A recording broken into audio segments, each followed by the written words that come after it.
Let's begin with the prayer. Om Satoma Satkamaya Namasoma Jyotirgamaya Mrityoma Amritam Kamaya Aviravirmagedhi Rudrayatte Dakshinam Mukham Te Namam Pahi Nityam. May the Divine lead us from the unreal to the real, from darkness to light, from death to immortality. May the Divine Consciousness fill our hearts and protect us. Peace, peace, peace.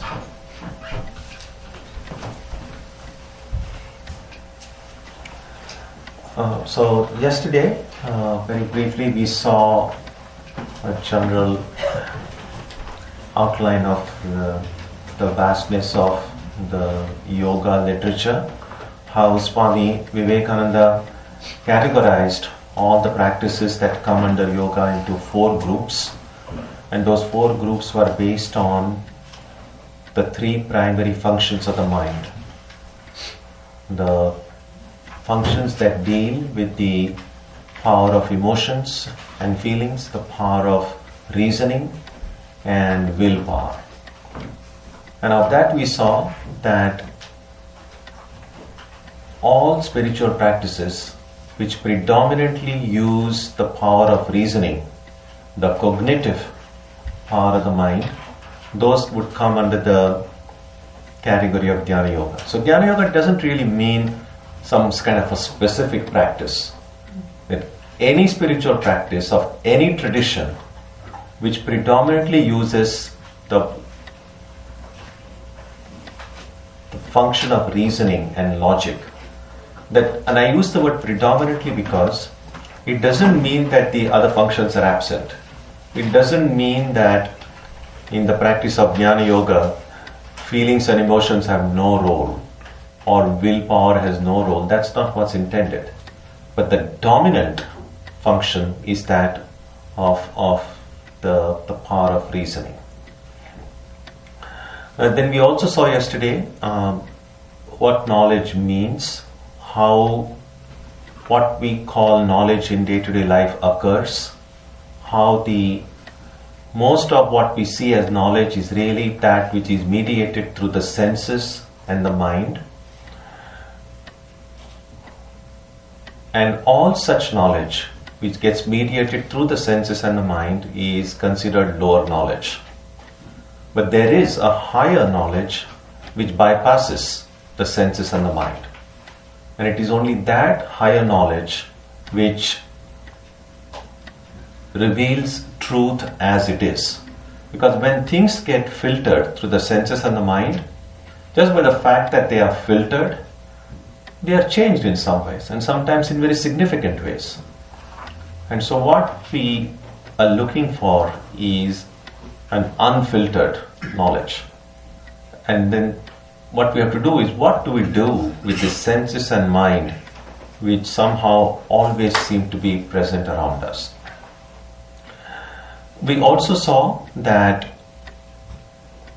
while the objects of knowledge can be many, the subject, the one who is trying to know, the knower, is always the same. And while we look into who this knower is, we have to ask who this I the knower, am. And then we saw briefly how it's possible to divide the human personality into 3 parts. One is the visible part, the body. The other is the invisible part, everything that is a part of my personality which I cannot see, which includes the mind, the intellect, the feelings, the emotions, the memories and all of that. And then we said, according to Vedanta, in addition to this visible me and the invisible me, there is what we might call the spiritual me. And I use the word spiritual only to show that while the visible and the invisible, the mind and the body are material, this spiritual me is the non-material one. And because it is non-material, it is not conditioned by laws, material laws. It is free from the material laws. And one of the primary laws of matter is that things have a beginning and end. And when we say beginning, essentially it's a reconfiguration of material particles. So when material particles come together in certain form, we say a thing is born. And when the force that kept those things together dissipates and the constituents get separated, we say a thing dies.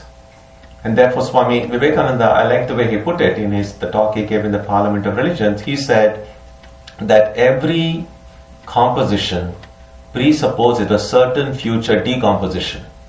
So if our body now is composed of material particles, and there is a force which holds these particles together, and at the subtle level we say this force is prana or life, which holds all these particles. When the prana leaves, then all these particles come apart. That's what we mean by saying that dust, you are dust and you return to dust, or a heap of ashes if you like. So composition, decomposition, all this applies to everything that is material, but not to non-material things. So the Atman, or the self, the real I, was never born, it will never die. Now, because the body is made of gross matter, it is less lasting than the mind. The mind is material, the mind will also end, but it is so subtle that it has a much longer shelf life, if you like, than the body. In other words, if we believe in the idea of rebirth, every birth you have a new body, every birth you don't have a new mind. So the mind that we have now is the mind that has been with us for a long, long time. And therefore we need to pay special attention to the mind, because if we look upon the body and mind as coverings over the self, the body covering is going to go anywhere. That's not so much a problem. The problem is this covering of the mind which seems to stick on us, and so we have to deal with that.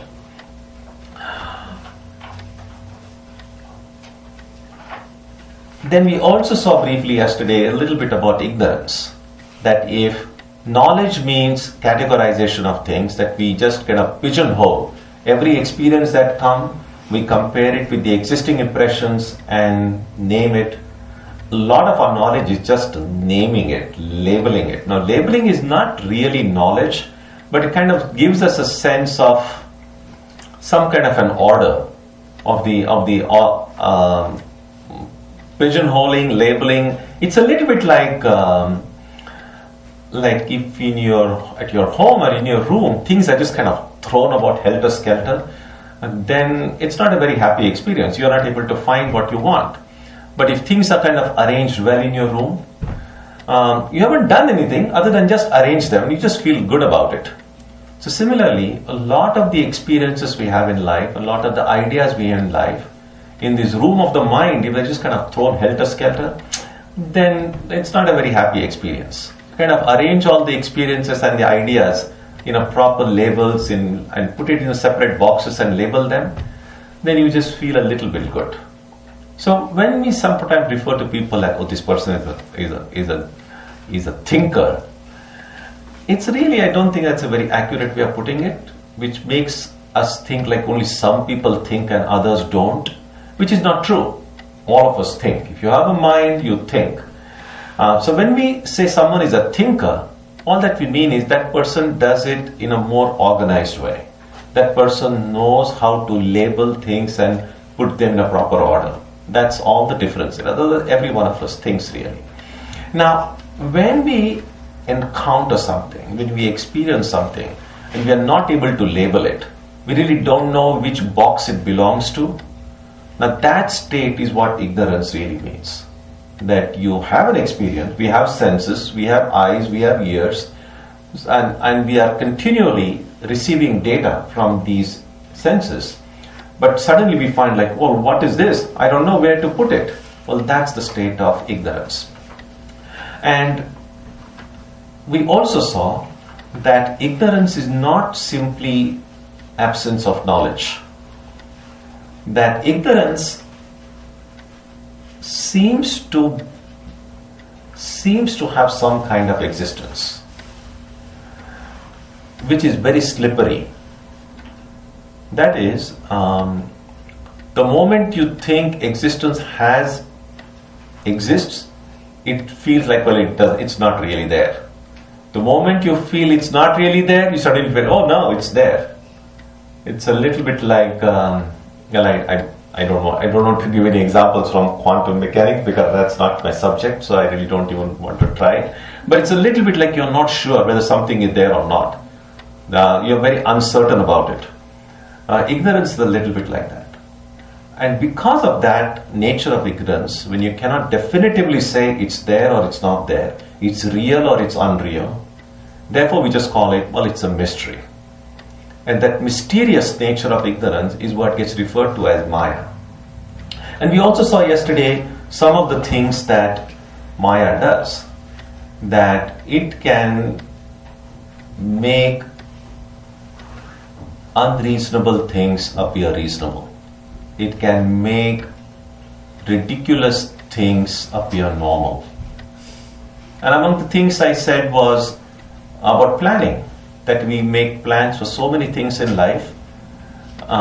We plan about things which are very uncertain. We don't really know, but planning is not bad. Planning is good. But planning about things which may or may not happen, while we invest our time and energy doing it, how many of us invest our time and energy planning on something that's definitely going to happen? And one thing that's definitely going to happen in our life, if we are born, we are going to die. We don't want it to happen very quickly, but it's going to happen. So if it is very certain, well, what plan do we have for it? Do we have any plan for it? And so that's what Maya does. That's something that's definitely going to happen, but we don't want to plan for it, we don't want to think about it. That's because of Maya.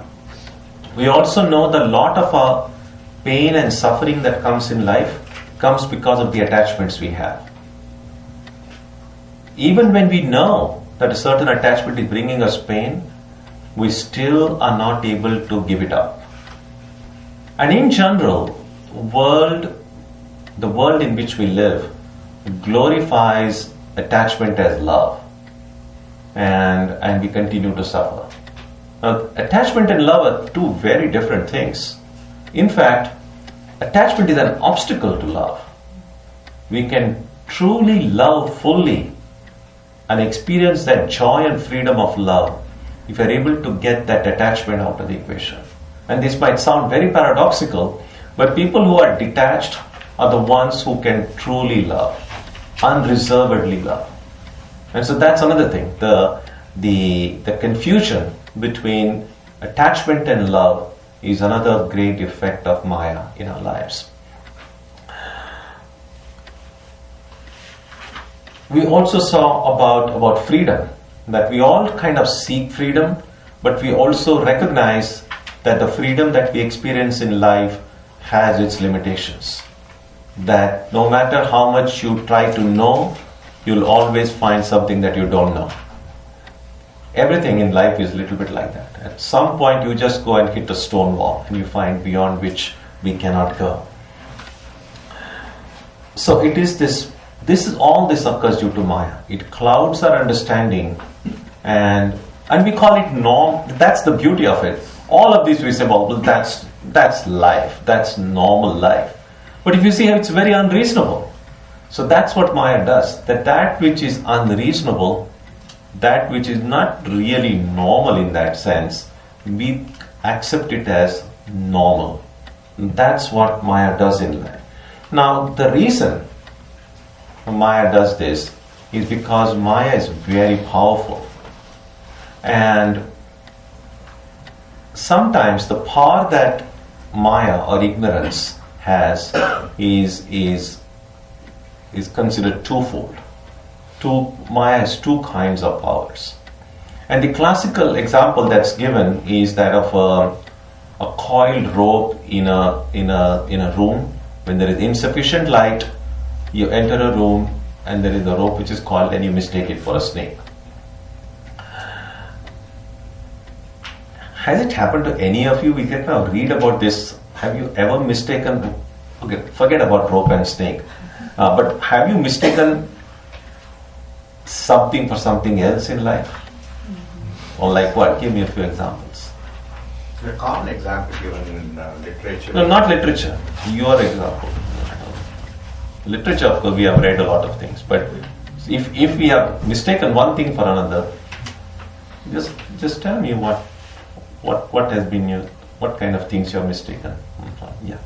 People, sort of, I think somebody is somebody else, and then I find out it's not, and then you have to apologize and say, I'm sorry, I mistook you.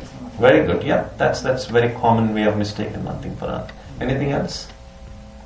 I mean, the love and attachment, that is also... But that's a little bit abstract. I'm just being a little bit more, yeah. Mirages on the road. Huh? Mirages on the road. Oh, mirages on the road, yeah. Oh, no, nice, somebody. Rather amusingly, I came across what I thought was a stick in the path, and it was a snake. But it was dead, so... Oh, okay. But it was funny because I knew this story. Yeah, I mean, it's good you mentioned that, because sometimes we might think sometimes mistaking a rope for a snake is not as dangerous as mistaking a snake for a rope. So we know, we have experienced in different ways that we mistake one thing for another. Now, if we had entered a room, let's say, in which it was completely dark, pitch dark, then you wouldn't have seen anything. You wouldn't have even seen the rope. So just as darkness covers objects and we are not able to see them, ignorance covers objects and we are not able to see them. Now, and if the room was fully lighted, well, you would see a rope as a rope. That would be knowledge. The problem is with this insufficient light, a semi-darkness if you like. So what that does is, there is just enough light to know that there is something there, but not enough light to know what that something is. So the first power of ignorance is covering. And covering in Sanskrit is called avarana. And power is shakti. So the power to cover in Sanskrit, it's called avarana shakti. Now when the light is insufficient, and in that place you see where there was a rope, you see a snake, something more than simply covering has occurred. And that is called a projection. The ropeness of the rope is covered, and in that place a snake is projected. And so that second power to make one thing appear as another is called Vikshepa Shakti, or the power of projection.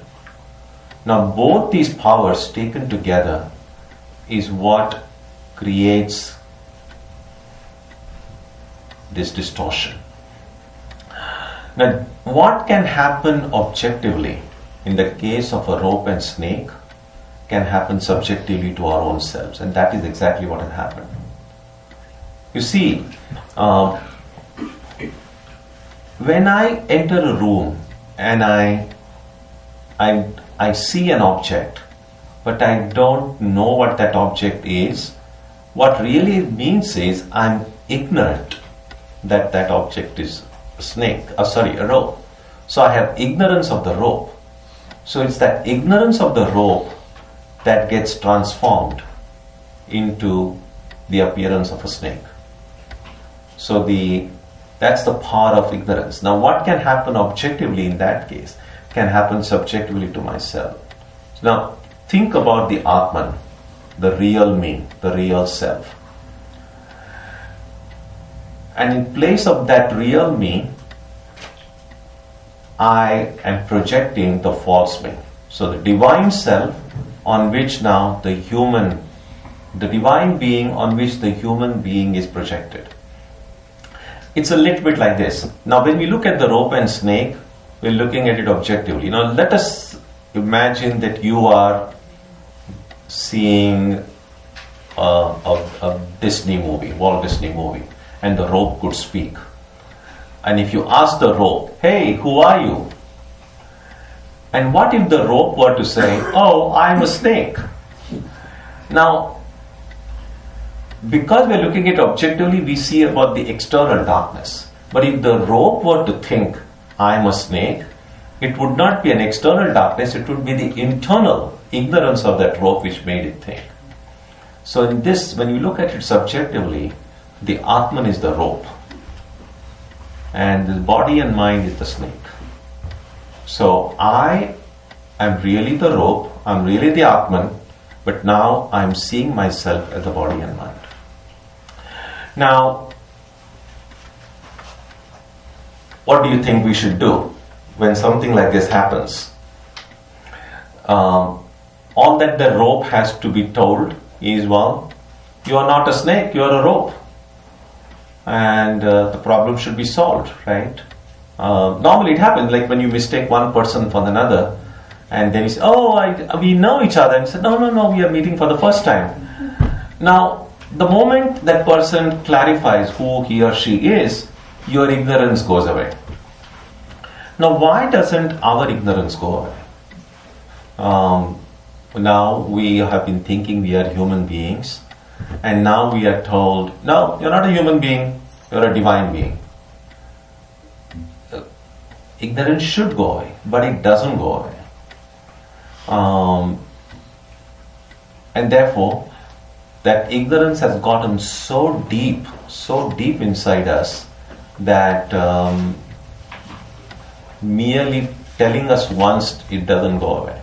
And that's why the Upanishads keep on repeating again and again and again and again, and yet we kind of sometimes understand it intellectually a little bit, but it never kind of goes as deeply within us. In fact, in Vedic study, repetition is considered a defect because if you have said one thing, why do you need to say it again?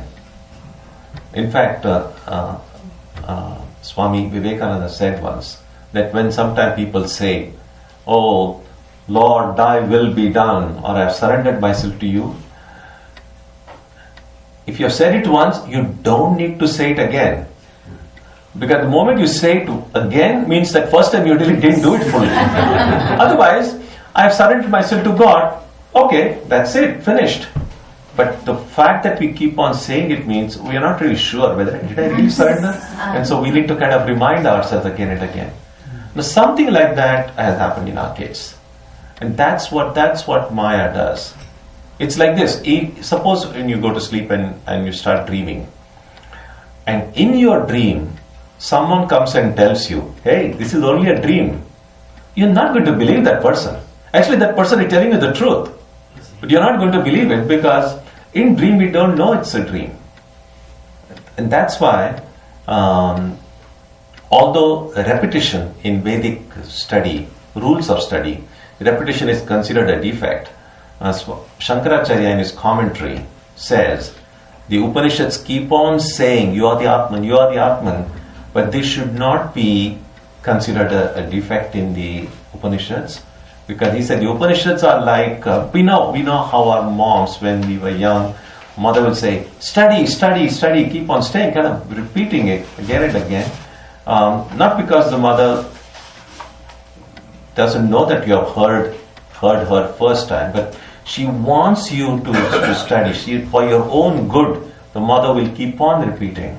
And so Shankara says in his commentary, the Upanishads are like 1,000 mothers put together, telling us again and again and again. Now, and where does Maya come in? What Shankara, in his very brilliant introduction to the Brahma Sutras, Shankaracharya says that nobody, from the time we are born, nobody has really told us, you are this body, you are this mind. Nobody has told us that. And yet we believe it strongly. And even when we are told again and again, you are the Atman, you are not the body, you are not the mind, we don't believe it. And that is Maya. That no one tells us that, no one tells you are a human being, and yet we are completely convinced we are. And we are being told again and again you are divine, and we don't believe it. Now that is Maya. So what is this Maya then? And Maya is, Swami Vivekananda refers to it sometimes as a kind of a veil, kind of a covering that has come upon us. And that veil or that covering has at least 3 characteristics. And this is a veil, this is a covering of time, space, and causality. In Sanskrit, it's called, time is kala, space is desha, and causality is nimitta. In other words, we are not really as free as we think. That the mind that we have, it's a wonderful instrument, great things it can do, but it has its limitations. With the mind that we have, we cannot think of, we can only think in terms of space. We cannot think of anything where space doesn't exist. We cannot think. It's even difficult to put it in language. I was just about to say we cannot think of time when time didn't exist. But even for that I had to use the word time. So even you cannot. What does being beyond time means? What does it mean to be no space? And by default, we just cannot think but in terms of causality. It's like that things come one after another. Things are caused by one another. That everything has a cause and everything is an effect of something else. Now that is the primary veil which has come and covered us, and that has distorted our own understanding of ourselves, and because it has distorted our understanding of ourselves, the world that we see is also gotten distorted because of that. And what happens? What happens when, think about it this way. Here's another example. What does sleep really mean?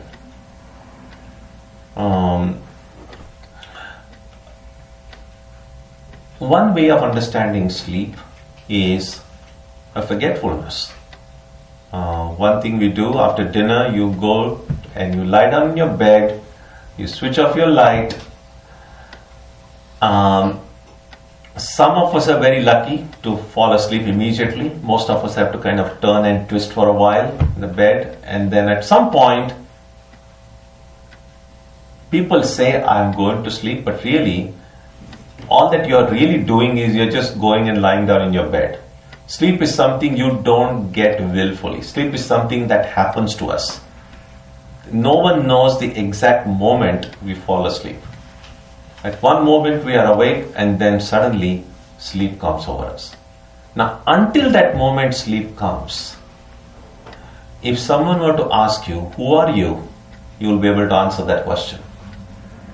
If someone were to ask you, where are you? You can say, well, I am in my bed. So you know where you are, you know who you are.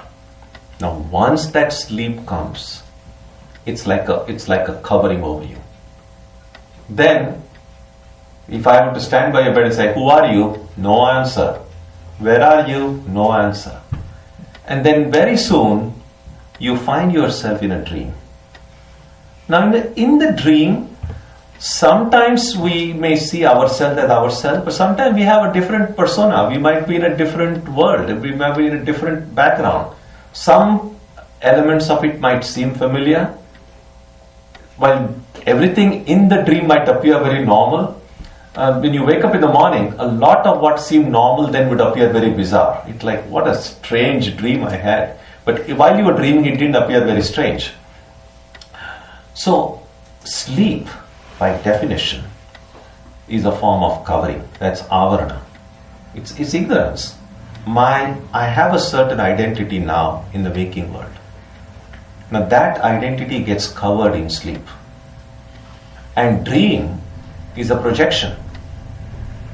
A new identity, a new world, a new relationships, a new understanding kind of gets projected in the dream.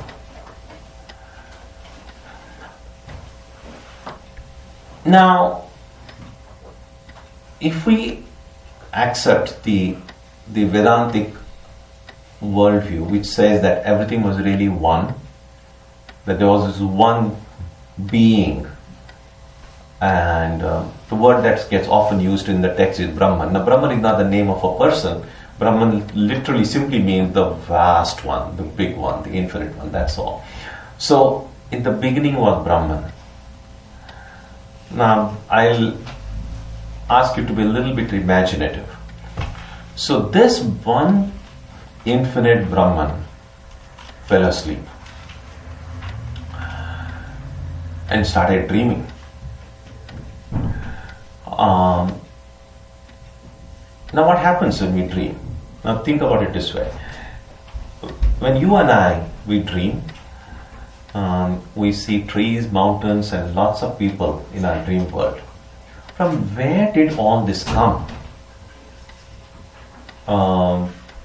They are obviously not a part of this world, because next morning you tell somebody, I saw this, they have no idea what you have seen. So everything that I have seen in my dreams is really me. It's I, one person who went to sleep at night, have divided myself. I myself have become a little one being in my dream, and the trees, mountains, and other people I saw are just me.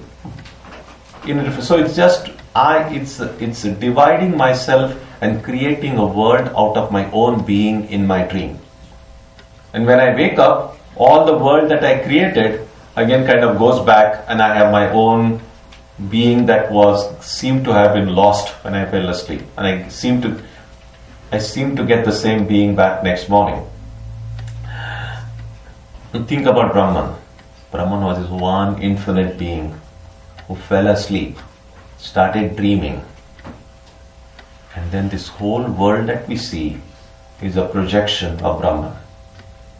And this Brahman, who was this one divine being, now has become one little human being in this world. And the entire world is a projection in Brahman's mind.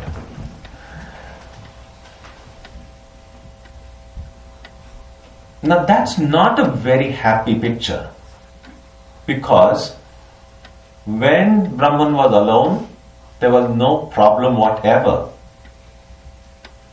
Think about it, when in deep sleep, when we are completely by ourselves, not even dreaming, we have no problem. All the problems that we experience in life deal with either the body or the mind.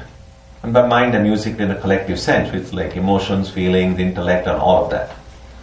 All of these problems are connected with either body and mind. Now, think about it this way also. Headache.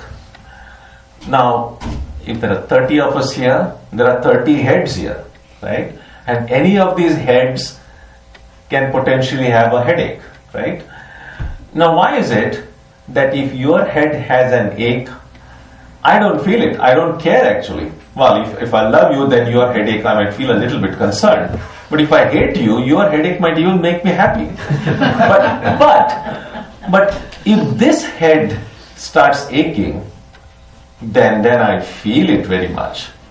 Now, why is it a headache is a headache is a headache? But why should only this head make me feel affected more than any other head feeling that ache? Because this head somehow I feel is me, or it's mine.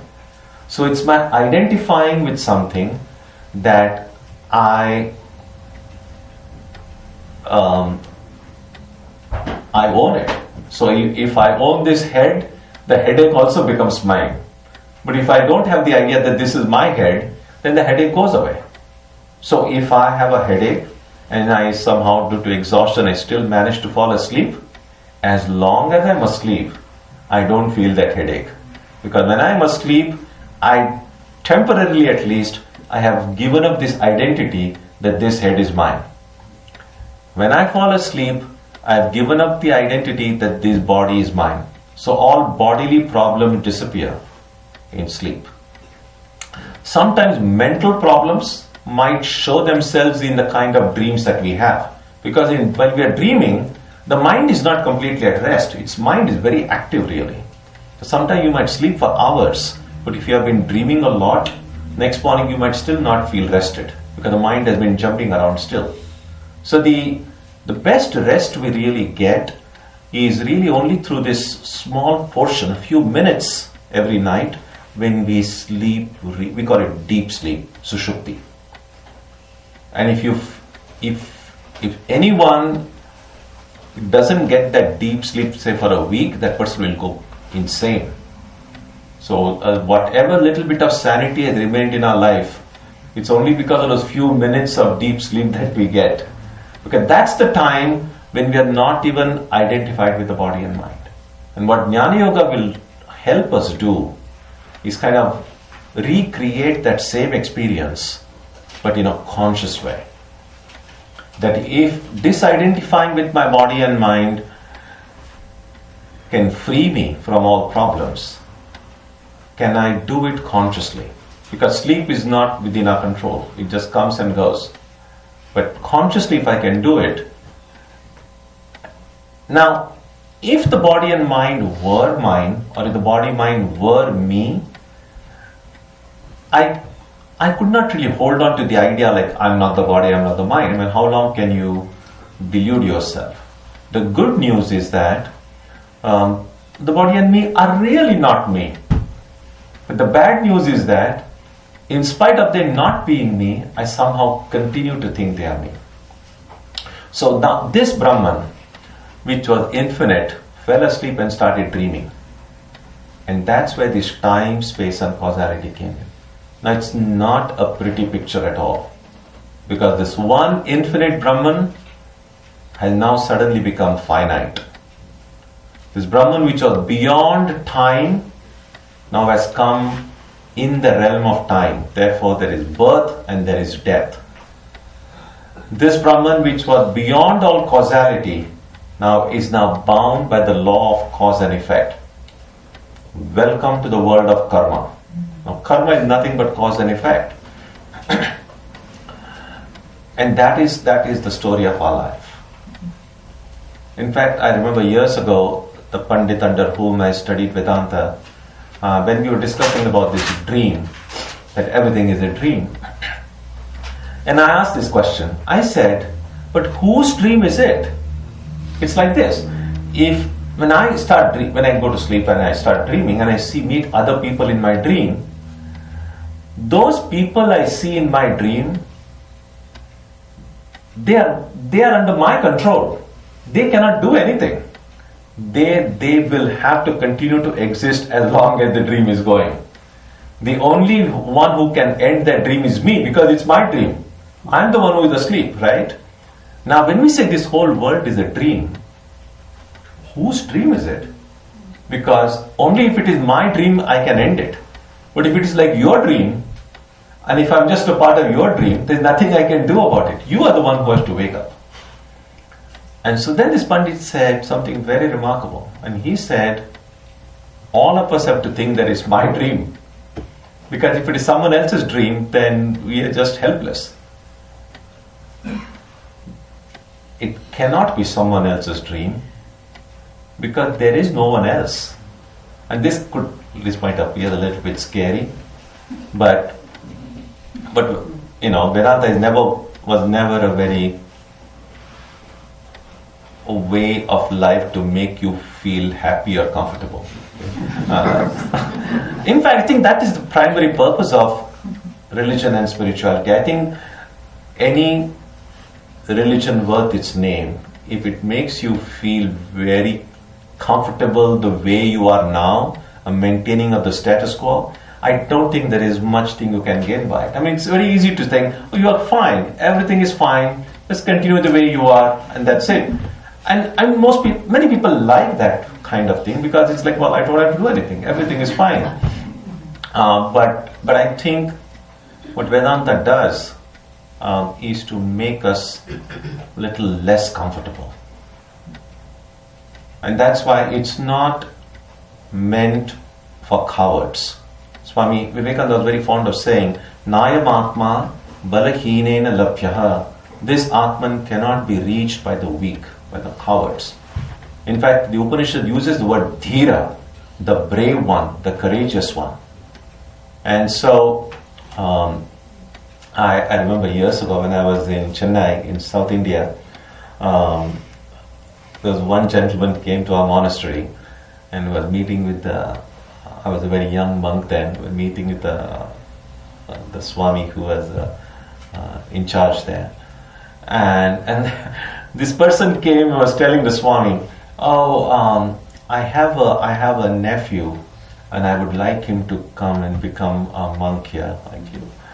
And the Swami said, so, why have you come? Why isn't your nephew who wants to be a monk? And so then this uncle who had come to recommend that his nephew become a monk, he said, we wanted him to go for medicine, but he just failed in his exam. He couldn't go for engineering. It's just pretty much useless in everything. Then we said, at least he'll go to a monastery. And you can just imagine what it made us feel. But it was like, there's nothing else you can do. Now try spirituality. If it needs courage to meet the challenges of life. There are struggles in life. There are challenges. No, you can never underestimate that.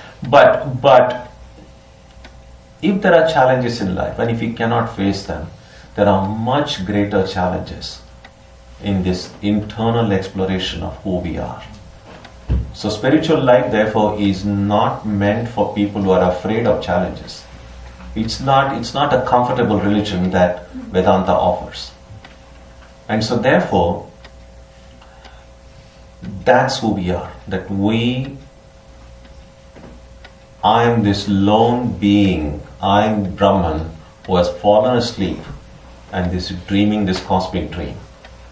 You see then in Shakespeare wrote all the world's a stage.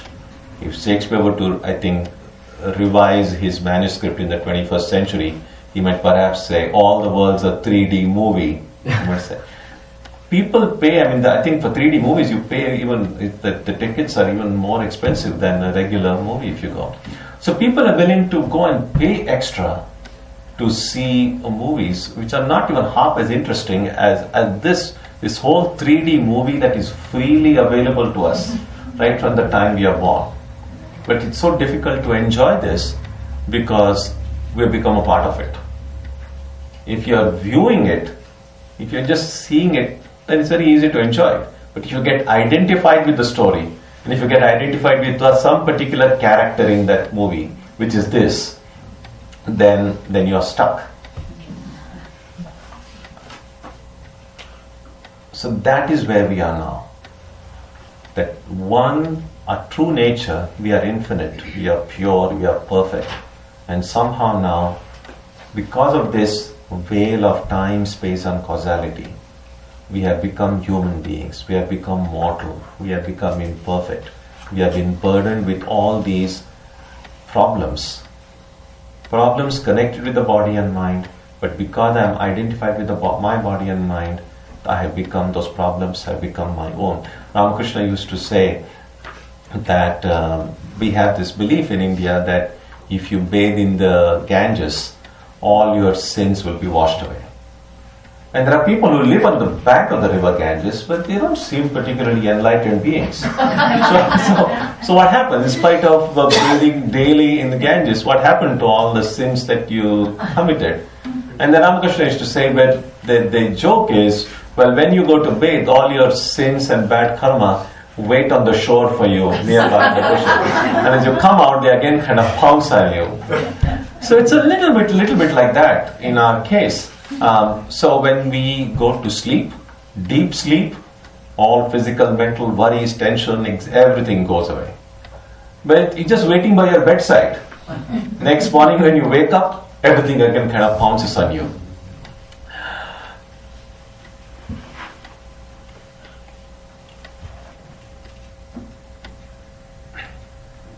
So this infinite being, which every one of us is, became finite. Now, one of the first effects of becoming small is that we want to regain who we were before. They say that after a baby is born, for the first few weeks, the baby has no idea where its body ends and the rest of the world begins. It's very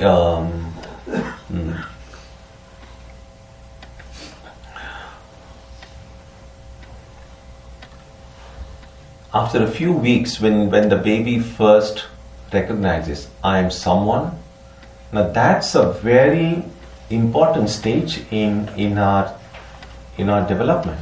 The idea that I am an individual. When does this individuality enter into our life?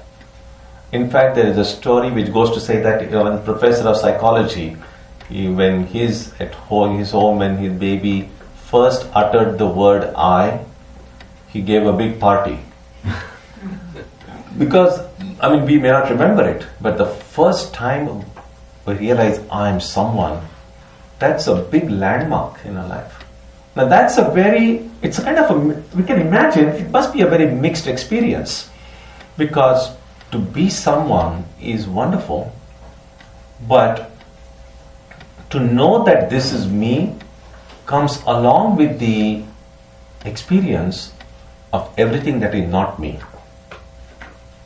So when I know this is me, at that very moment I know this is not me, this is not me, this is not me, this is not me. So the knowledge of I comes along with the knowledge of not I.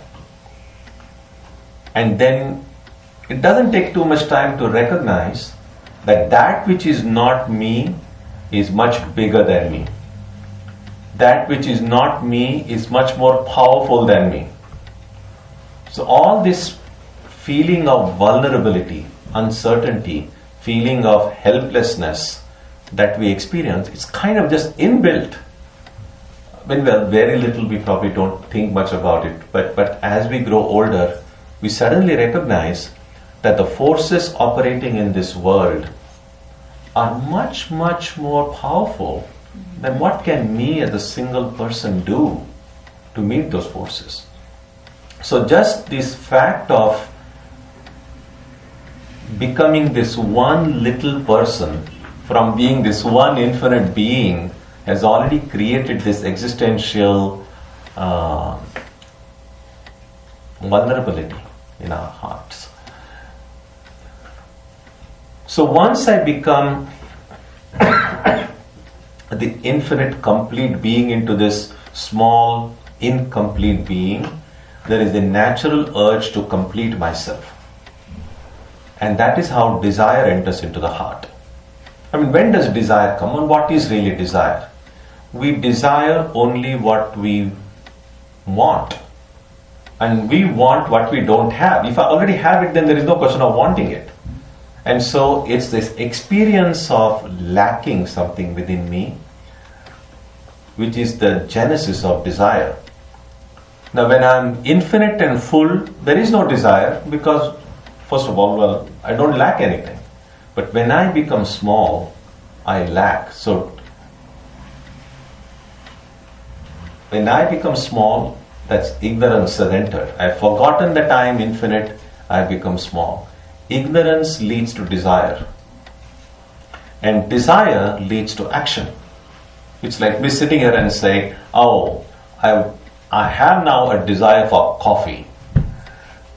Now, if I really desire it badly, I need to do something about it. So desire leads to action. And action leads to results. So I now have a desire for coffee. I go myself fix a cup of coffee. I drink that coffee and I feel so happy. So action leads to results of action. Karma leads to karma phala. Now that's the chain to which we belong. In Sanskrit it's called avidya, kama, karma, and karma phala. Ignorance, desire, action, and the results of action. Now, the results of action, primarily in terms of experience, are really only two: joy or sorrow, sukha or dukkha. If your action is successful, if you accomplish your goals, it will make you happy. If you don't, it will make you sad. Now, that happiness and sorrow can take any number of forms. The intensity may be different, you might express it through different words, but that's basically the thing. It's either a good ending or a bad ending. It's either a joy or sorrow. Now, joy and sorrow, in order to experience both of them, you need body and mind. Without the body, where else will you experience joy and sorrow? So, in order to experience joy and sorrow, we need a body and mind. The process of getting the body and mind is what birth means. What is birth? Well, getting a body. So, ignorance, desire, action, birth. Now, that which is born will die. That which has a beginning will have an end. And so you die. And then we saw that, and we have seen on other occasions as well, that how does the idea of rebirth come in?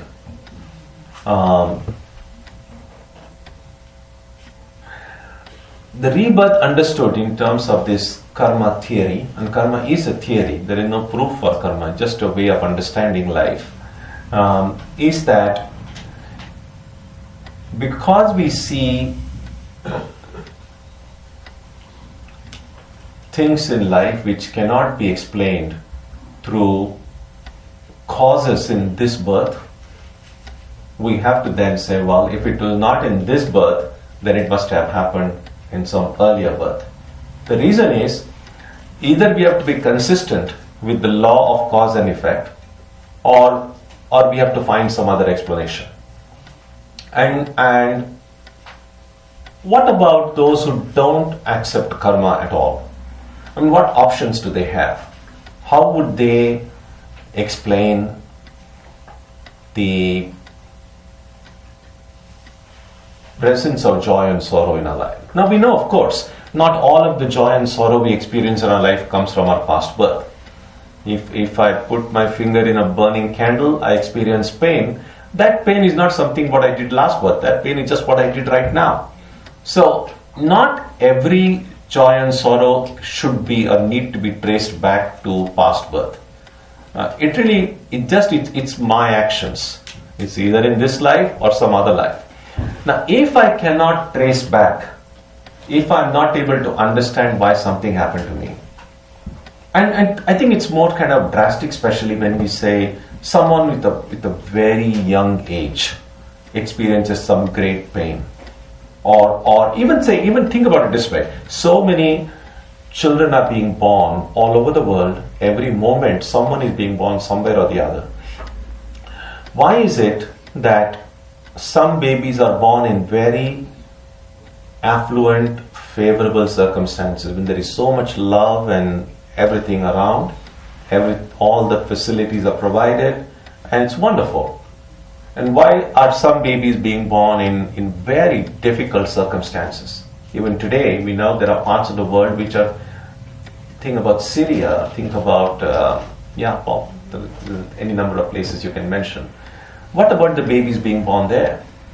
Now, they haven't had any chance to do anything to deserve one way or the other, whether good or bad. And so what explanation do we have? Now, karma has a way of saying, well, the joy and sorrow they experience is because of something in past birth. Now, if you don't accept karma, one way religious people might say, well, it is the will of God.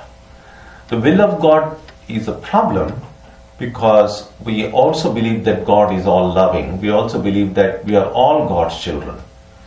Then that puts God in a very difficult situation. It's like we are all God's children. Why would God want some of His children to suffer? And why would God want some of His children to not suffer? Then either we have to say, well, God has favorites, which then if God has favorites, then that God really doesn't seem too different from us. Then that Swami Vivekananda once said, throw such God into the Pacific Ocean. So, it just conflicts with our idea of God as being all loving. Or the most we can say is, well, the will of God is inscrutable. Now, just because we can use the word inscrutable, it's another way of saying, I really don't know. So again, so don't treat karma theory as some kind of a divine truth or anything like that. It's just a theory. Again, this doesn't have any evidence or proof, unlike any other theories. So just pick up a theory that with which you are happy and satisfied.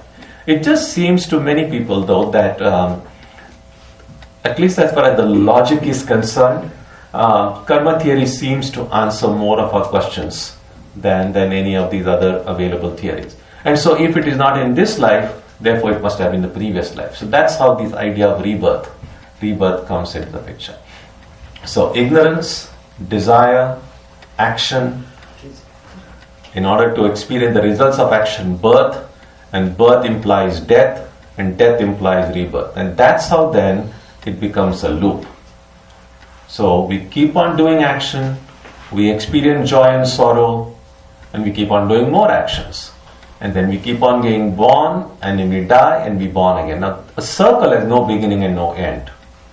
And that's what samsara chakra. Chakra is a circle. And samsara means that which is constantly changing, constantly moving. So we have now become a part of this. And all of this chain, if you remember, began with ignorance. That is, infinite Brahman fell asleep and started dreaming. Now we have to find a way of how to wake up from that dream. Wake up from that sleep. Because this sleep is, as long as we are asleep, we are never going to wake up. That's where we are. And so this entire human experience can be seen as one long dream.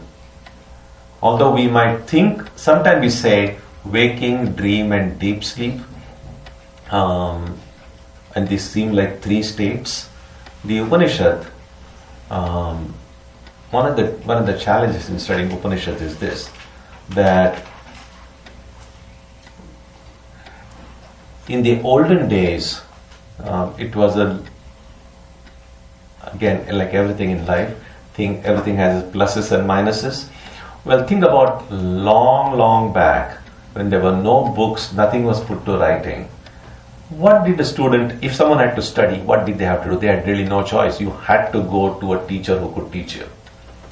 And there were no schools to go to, so you went to the teacher's home and lived for a few years, almost like a part of the teacher's family.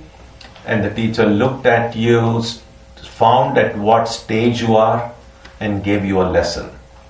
And you are expected to practice.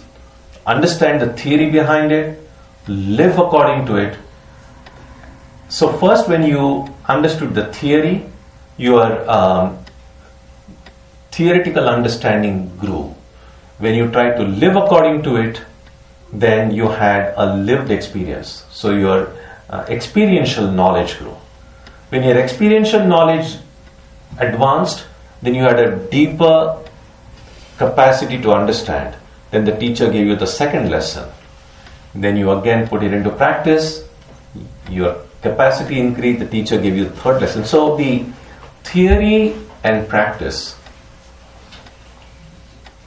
theoretical understanding and experiential knowledge went side by side,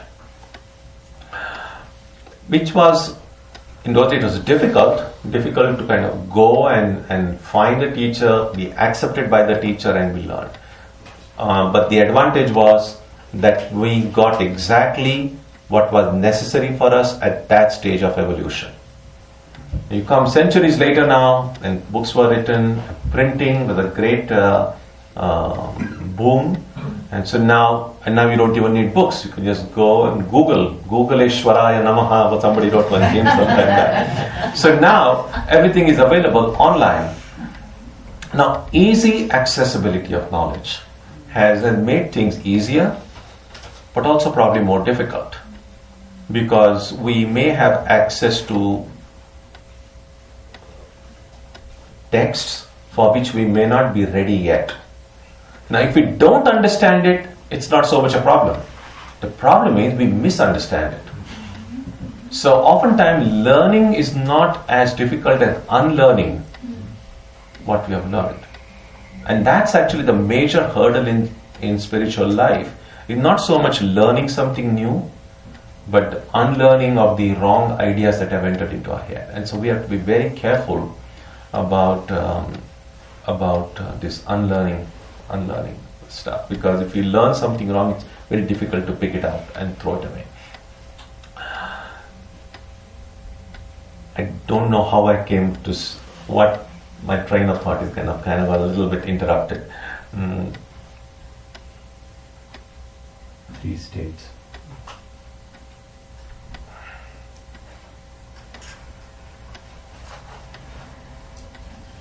Yes, I was speaking about the karma chain. So this was a chain, and in which we have kind of gotten into this circle. And the reason it's difficult to get out of this circle is because we have begun to accept this as a normal state of affairs. So first thing that the spiritual seeker will have to do is to reject the status quo. Say, well, this is not normal. And that's difficult. When everyone around you is looking upon this as normal, and you are the only one who said this is not normal, the chances are people are going to say you are not normal. Because again, what is normalcy? What is normal? And normally we tend to think, well, what the majority does, well, that's normal. And the minority is always, well, that's not normal. That's just the way people think. But if you go to a bar, well, recently, 10 days ago, I was in Edinburgh, and in the evening, everyone is just drinking there. But if you go to a bar in which people are just like drinking like crazy, but you know that there are a few people, the one who is serving drinks, that person has to be sober in order to do the job well. So there are a few people there who were there to do business, and they have to not get carried away. Now, in that world of that bar, the majority are behaving in one way, and those few people are behaving in a different way. Now, the majority is not necessarily be considered like, well, they are the normal.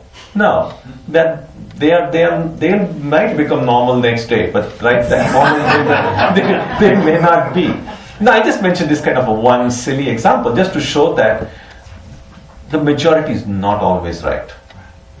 And that's why democracy is not necessarily the best or the ideal form. It's not like some kind of a divine way of doing it, because the majority also sometimes can get it wrong, as we see it happening around us.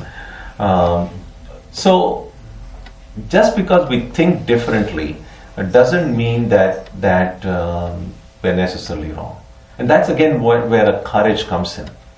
That if our mind sees something in a very different way, if we don't give in to peer pressure, that the whole world thinks in one way, how can I start thinking in a different way? Then there is some kind of a breakthrough possible. All great inventions in even science have occurred because people dare to think out of the box. If everyone kind of followed the majority, followed the herd, no new discoveries, no new inventions would have been possible. And that's all these great discoveries that the Vedantic sages did, is because they dared to think differently. So I'll pause a little bit here. So if you have any thoughts, questions, ideas about what we have said this morning, feel free to ask. Yeah. With respect to time and space that you mentioned about, there seems to be a correlation between metaphysics and physics, because more than 100 years ago, Einstein stated that there's a relationship between time and space, and that the universe is expanding. And it has been proved today that the universe is expanding. So my question to you is, how can we interpret science in terms of metaphysics? What is our place in this universe? Well, it's a good point. I mean, science is a very kind of a broad term.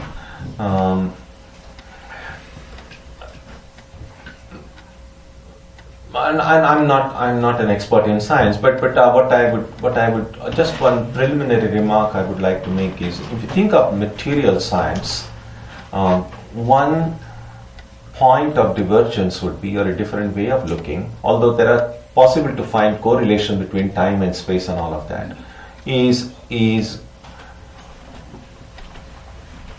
the ultimate reality of it. Time and space may be interchangeable, but are they really out there? Is there really there? That's the question. And I think that's probably where at least the material scientists and Vedanta might differ about, is the world really out there, or is it simply a projection?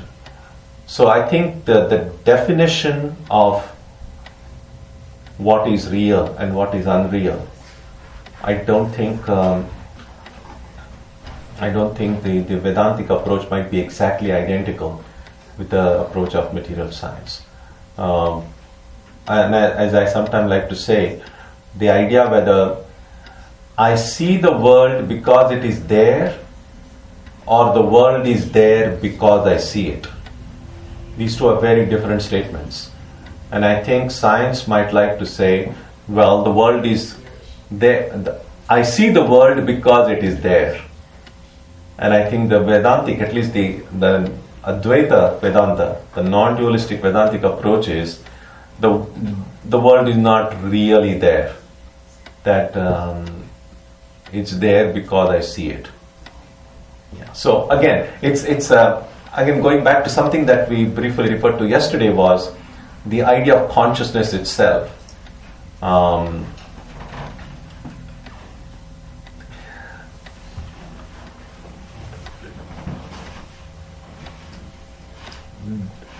In Sanskrit, there is a phrase that is used in Vedanta called Ajnata Satta. Satta means existence, and Ajnata means not knowing. So, okay, but let me put it in a simple way. It's like this. Do things exist when I'm not conscious of them? Does the world, and I think here probably there might be a divergence with science. Does the world exist when I go to sleep?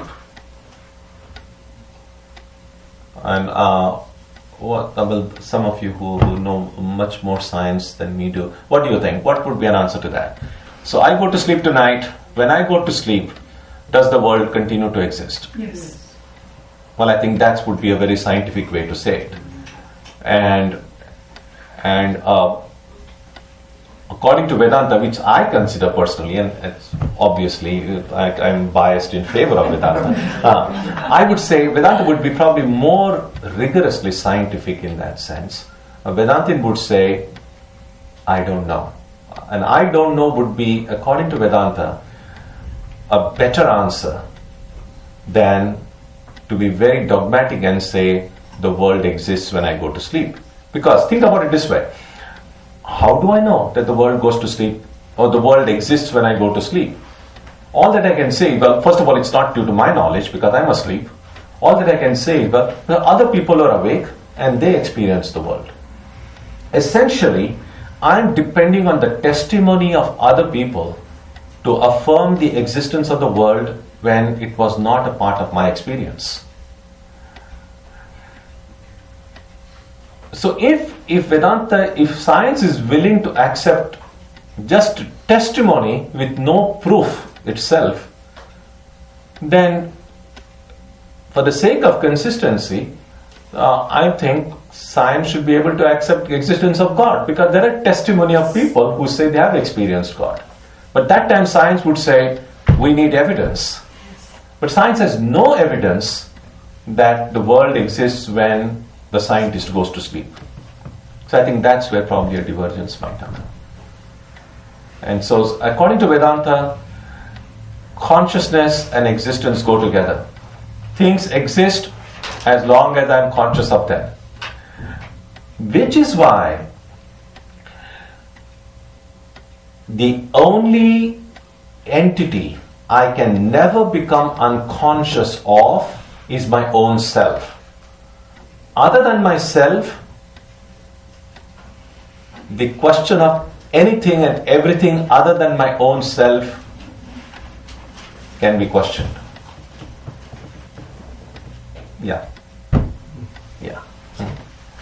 So, I don't know if I'm preempting what you're going to say, maybe in the subsequent session, but I was just wondering, we've got habitual living as human beings, as people who are caught in time, space, causality, as you said. What does it mean to be a divine being? How do you learn, or in order to be free of these three elements that actually seem to imprison us? I don't know what it would entail to have these things not mind me. I mean, I don't know what it means to be divine. And in order to want to live in a free world, in a free manner, I need to understand the way a divine person lives. Sure. So, how does one know that, and how does one experience that? Sure, very, very good question. And it's precisely in answer to this question that all of these classical Vedanta texts have passages describing the characteristics of the enlightened beings. In the Gita, in the 2nd chapter, for instance, they speak about the Sthita Prajna Lakshana, the characteristics of one established in this wisdom. And then in the 12th chapter, the ideal devotee, who is the one who is dear to the Lord. In the Vivek Chudamani, in the Upanishads, many places, the idea is that one who has gone beyond the barrier of time, space, and causality, how does such a person live? And so the descriptions we found, the more we are able to approximate our own life, it's more not so much as this external life as a way of thinking of that person, the closer we are then to breaking that barrier ourselves. The first thing that we can automatically do, even before we read that, is just stop being human. The thing is this, we don't have to do anything to become divine because we are already divine. Our present divinity is kind of gotten hidden by our humanness. So just stop being human and you'll be divine. I'm very serious. It's like this. People say, become unselfish. I think wrong advice. No need to become unselfish. Unselfishness is our nature. Just stop being selfish. If you stop being selfish, your unselfishness will automatically come out. People say you must become loving. Bad advice. The thing is this, we already have so many masks over us. When someone says you must become loving, we put one more mask of a loving person. We don't want masks. So no need to become loving at all. Just remove all hatred from the heart. If I remove all hatred, the love which is already within my heart will automatically come out. So we don't have to become any. I think the problem is we have already become someone other than who we are. We've already become human beings. We just have to stop becoming and just being who we are. And so what it means is this, for instance, thinking in terms of birth and death. Every time the thought enters my mind of my own death, I can remind myself, I'm never going to die. It's the body that's going to die. You were never born. Don't tell that to your friends, otherwise you'll stop getting birthday gifts. But even when they bring you birthday gifts, even when they wish you a happy birthday, deep in your mind you say, I was never born. Cause and effect. Everything in this world. If I'm reading a book, well, what is really happening? This particular entity I call a book is made up of material particles. is being held in this thing called hand, which is also made of material particles. It is being seen by my eyes, going to the brain, and all entire process of reading is just one bunch of material particles reacting with other particles. What is that to me? Why am I thinking I am reading it? Let me just see in the Sanskrit, in the Gita, there is one verse, Guna guneshu vartante iti matva na sajjate. Gunas, the material things of this world, are interacting with other material things of this world. Knowing this, the person doesn't get attached. So we can go through our life carrying out all our duties and responsibilities as best we can, and being completely peace with ourselves and peace with the world around us. And so again, may not happen overnight, but the effort to stop in thinking in terms of our life being sandwiched between, in terms of time, idea of past, present and future, and space and causality. I think it's just a part of training it. And yes, so that's the way to do it. Swamiji, you mentioned about the karma as a theory. How would you then explain the Atman as the concept in the minds of the skeptics? It could also be a theory. Is there any proof that the Atman is never going to perish, or does it exist? Would that be also a theoretical concept? Well, who is asking that question? Anybody who has no belief in the Atman system. Atman. No, so that the person who is asking that question, you should ask that person that you who are questioning the existence of the Atman, do you exist or not? Well, that's the answer. It's like this. My own existence can never be questioned. I can question the existence of anything other than mine. Because if I question my own existence, then the questioner itself doesn't exist. So why should I ask question of a questioner who doesn't exist? But that question belongs to the body and the mind intellect complex. So that's the one who's asking that question. The body, mind, intelligence. Does that body, mind exist? Yeah. Well, my point is this, when you call it body, if the questioner exists, that questioner is the self.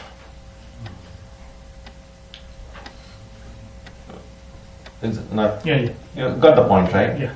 That we can never question our own existence. No, we can question the existence of anything. I can never say, I don't know whether I exist or not, because who is the one who is doubting it? Does the doubter exist or not? That's the question. Yeah, but that limits to the doubter is the complex of the body, mind, and the intellect. But there is another entity, the consciousness, the Atman. No. They are not another entity.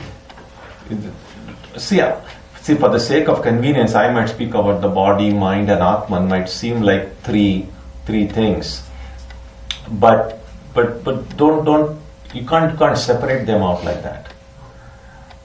It's this deluded Atman, the Atman who has forgotten I am the Atman, which has made the body and mind even possible. Just like in the rope and snake, it might seem like two different things, but you cannot separate out, oh, this is the rope and this is the snake. If I see the rope, I don't see the snake. If I see the snake, I don't see the rope. I cannot see both at the same time. So I cannot see the Atman and body and mind at the same time. As long as the body and mind are real to me, the Atman will only be an idea or a concept. When the Atman becomes real to me, the body and mind will become an idea. But you can never say this is the body and this is the Atman. I mean, you can, for argument, you can speak like that. But in real life, none of us feels like we are three. We just feel like, well, I am one person. And so that's the how to think. Swamiji, could you please clarify this? Mind, manas, is part of the elemental Panchabhuta. So it is a mithya. So at the time of death, how does mind travel with Nitya, which is a consciousness? Actually, you should put the other way around. How does the Nitya travel? Because the Nitya doesn't need to travel anywhere. Its cycle, it keeps on entering the new body. Who? Consciousness. No. See, consciousness is infinite. It's the deluded consciousness which has limited itself to this one particular mind, which seems to go from one body to another. So as far as whenever you speak about consciousness, you'll always have to add the phrase seems to, because in reality it's just always there. It's always infinite. So it's because this mind remains after the death that this deluded Atman is able to seemingly go from one body to the next. So that was your question, right? Yeah. Just a funny statement, Swamiji. I had heard somewhere, since you were talking about normal people, there is this normally normal people, normally abnormal people, abnormally normal people, and abnormally abnormal people. Yeah. Okay. Yeah, that's true. That's true. Yeah. Anyone else? Another sort of nice phrase that supports something you were saying. I think it comes from Arvind Sharma, but he might be quoting something else. But he says, "We're not human beings having a spiritual experience. We're spiritual beings having a human experience." Yeah, that's very true. That's very true. Yeah. Yeah, it's like we are not human beings trying to become the Atman. We are the Atman, which now behaving like a human being. Yeah. Yeah. Mistaken ourselves to be human beings. Yeah. I have just a simple question. Not really question, my feeling is, so in our dream, as you mentioned, is it possible to dream something which we have not experienced through our senses or sensory organs? Well, if you're not experiencing this life, then maybe you have experienced some other life. Because again, the senses and the mind outlive the body. And we don't remember the experiences of past lives. So if you see something in your dream which you never remembered to have experienced it, it's probably been experienced sometime back. Because essentially it's a projection in the mind. Whatever is in the mind only can come out in the dream.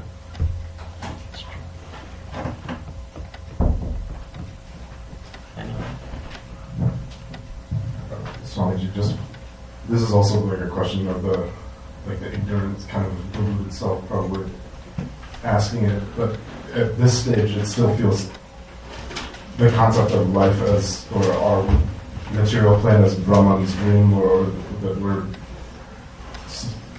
thinking we're isolated selves as we're woken up from Brahman's dream. That does not feel at this stage to be reality. Does that at a certain stage change from a concept of, or a leap of faith to actual truth that one will experience? Like that I would believe that, to not have to believe it, to know it and directly experience it, not have to have it as a starting point of, I'll operate on this premise that we are woken up in Brahman's dream.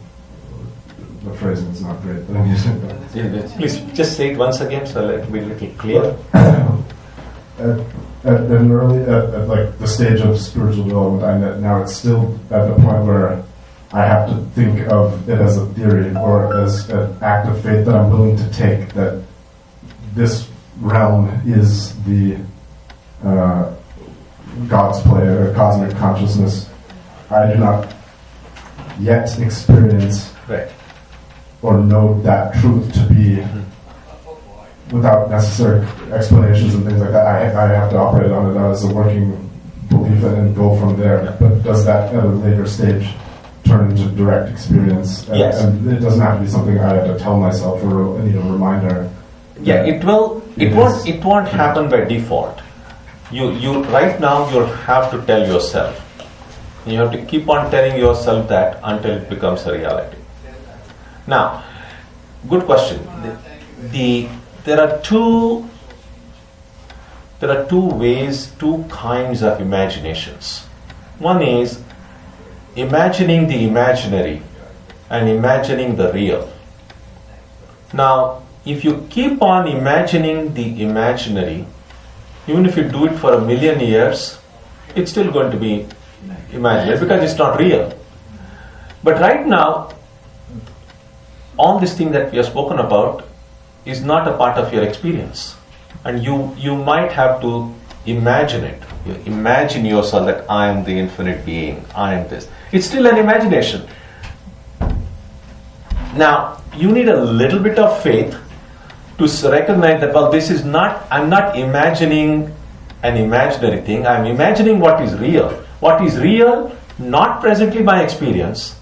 So I'm imagining it, but I'm imagining something that's real. That's where you need a little bit of faith.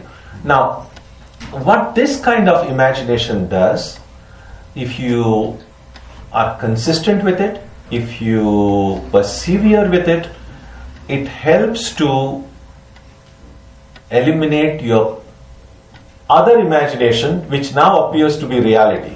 So what appears to be reality to you is really an imagination. And what I'm asking you to imagine is really the reality.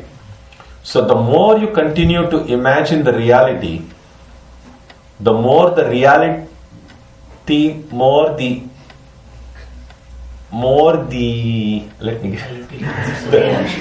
more you try to imagine the reality, the more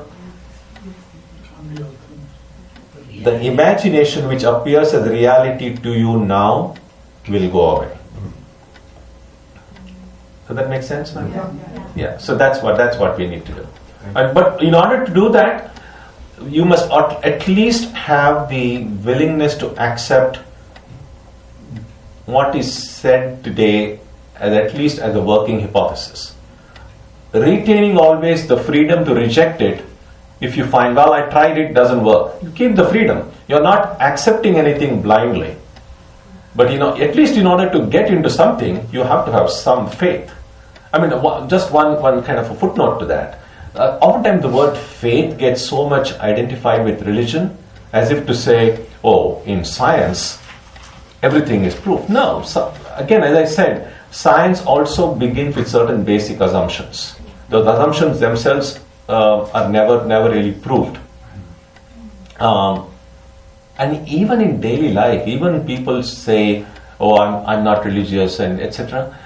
But faith is so inseparable from our existence. We need faith even for ordinary things in life. And when you fly, you have no idea who the pilot is. You have no idea whether the person is going to take you where you thought he is going to take you. But with faith you can't fly. When you drive a car, you have faith that you don't go and check your engine every morning to see whether everything is all right. You have faith that, well, this machine will do what is expected to do. So even every little step of the way in our daily life, even completely apart from religion, we are working on faith. And so that the idea that, oh, I need to have faith in it, it's like something unusual I have to do. It's nothing very unusual, because in daily life we are operating on faith all the time.